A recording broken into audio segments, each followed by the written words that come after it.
Hi hello welcome to my channel. ఈరోజు యూపీఐని ఎప్పుడు ప్రవేశపెట్టారో తెలుసుకుందాం.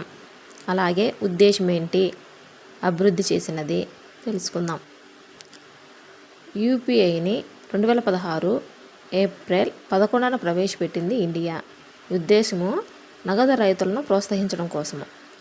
అభివృద్ధి చేసినది ఎన్పిసిఐ. ఇప్పటి వరకు 7 దేశాలలో ప్రవేశపెట్టారు. అవి మన గుర్తుండేలా కోడ్ వచ్చేసి బిఎఫ్ సుమన్, ఎస్కి స్క్వైర్ ఇచ్చా. తర్వాత బి ఫర్ భూటాన్. ఇది మొదట ప్రవేశపెట్టిన దేశం అన్నమాట. ఎఫ్ ఫర్ ఫ్రాన్స్ మొదటి ఐరోపా దేశము. ఎస్ ఫర్ శ్రీలంక, స్క్వేర్ ఉంది కదా, ఎస్ ఫర్ సింగపూర్.